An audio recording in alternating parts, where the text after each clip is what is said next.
Bill Kristol is the editor of the conservative Weekly Standard. We know he really does not like Donald Trump. He's been teasing a possible third-party challenger to Trump, a right-wing challenger to Trump, I guess a more truly conservative alternative to Donald Trump, who is the presumptive Republican nominee. Over the weekend, Bill Kristol tweeted the following, which I will put up on the screen for you. Just a heads up, over this holiday weekend, there will be an independent candidate, an impressive one, with a strong team and a real chance. Impressive? I don't know. It has now been revealed that it's a guy named David French. Who on earth is David French, Lewis? He's a staff writer for the National Review, which is sort of a competing conservative publication to the Weekly Standard. He used to work as a lecturer at Cornell School of Law.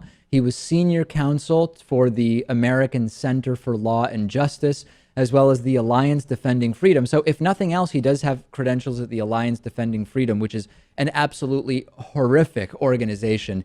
Is this for real, is the obvious question. According to CBS News, it is. Supposedly, Mr. French is considering it seriously and is in contact with what CBS News describes as lots of serious people.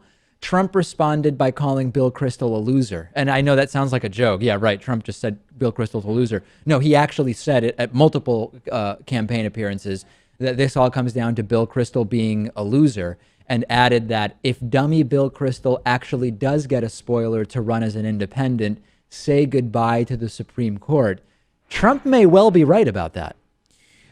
Yeah, perhaps. I don't think that this guy really has a chance at all. I mean, you don't say. What? Yeah. Well, I mean, even if this were someone who was more well known or known by anyone, some type of prominent politician. I mean, you're not even showing your face to the general public until almost what month is it? June. June, and no one has even seen your face yet. That just doesn't work. The guy, obviously, if he does choose to run, has no shot whatsoever at being the president of the United States. The real question, though, is can he put together enough support? Really, it would only matter in swing states to turn some of those over to whether it's Hillary Clinton or Bernie Sanders, the eventual Democratic nominee.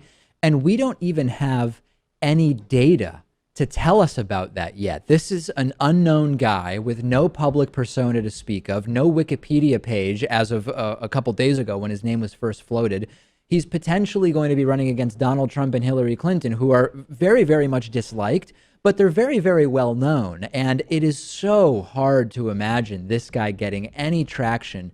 But the reality is it doesn't matter, because anyone who might run as a third-party candidate doesn't need that much traction to potentially impact this election. Even though I've mentioned this before, by the way, in talking about Trump as a third-party candidate, today, if you want to get in the race as a third-party candidate, it's too late to get on the ballot in all 50 states. The deadlines have passed for many states, like, for example, Texas.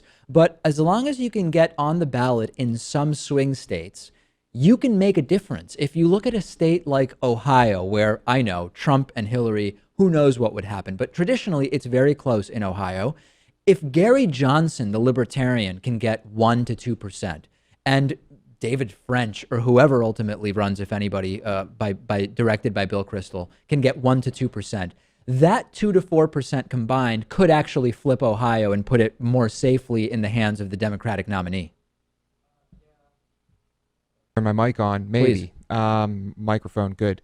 I don't know. I think that percentage that you're talking about is too high. I don't even think that they'll even get close to that. You don't think that if he was relatively well funded, right? Bill Kristol gets behind him. Who are the other trustworthy conservatives? Exactly. If people that conservatives trust say vote for David French, and I don't know who those people would be, but I assume exist, to take a page out of Donald Trump's phraseology. 1% to 2% is not crazy. And we see that Gary Johnson is, people seem at least somewhat interested in Gary Johnson as an alternative to Donald Trump. I don't think this is crazy.